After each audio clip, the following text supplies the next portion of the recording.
So a nearly 40-cent difference locally to nationally. Let's find out more about what's happening at the pumps with Gas Buddy's Patrick De Haan, one of the nation's leading gas and oil experts. Good to see you, Patrick. Thanks for being with us. Thanks for having me. Appreciate it. Let's start very simply with that discrepancy. Why so large between the national average and what we're seeing here? Well, prices certainly have been a little bit slower to fall in Syracuse. Prices down 8 cents a gallon in the last week, while the national average down closer to 15 cents a gallon. Prices coming down, though, 25 cents lower in Syracuse, but the national average has nearly doubled that drop. In fact, almost 65-cent drop nationally. Why that's happening? Well, areas of the Northeast don't have as much refining capacity.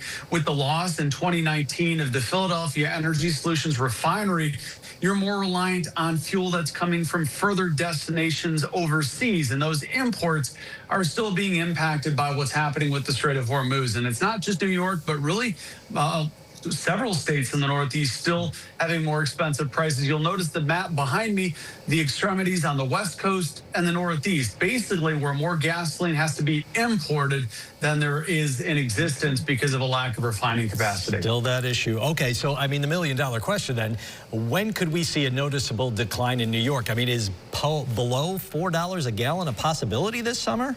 Soon? It still is a possibility, maybe not so soon. We'll have to watch the price of oil, but it is possible over time. Now, gasoline inventories have declined very quickly as more of what we use here in the United States has been exported during the last 4 months as the strait has remained closed. As long as the strait now continues to be reopened, I know we're in process of doing that, that could mean more gasoline is going to come from Middle Eastern refineries, and that could help reduce that gap between Syracuse and the national average. But that's really going to be contingent on if and how long the Strait of Hormuz remains open. You know, one question we get a lot, I'm sure you hear it too, status of the Strategic Petroleum Reserve. Should we be releasing more? Could we release more? Would that help any of the price difference, the higher prices we're seeing, like you said, Northeast and West Coast?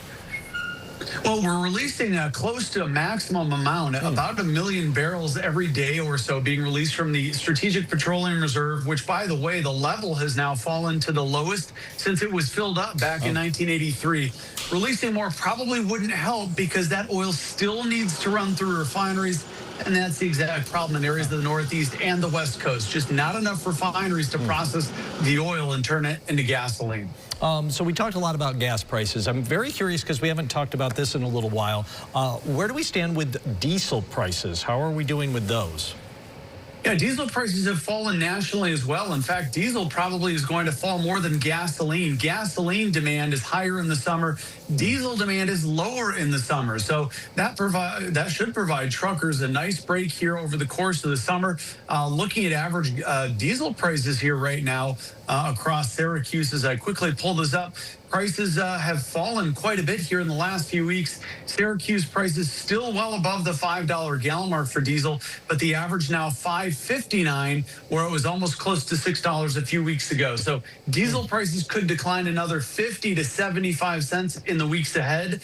Gasoline, well, maybe 25 to 40 cents a gallon if we're lucky over the next month or two.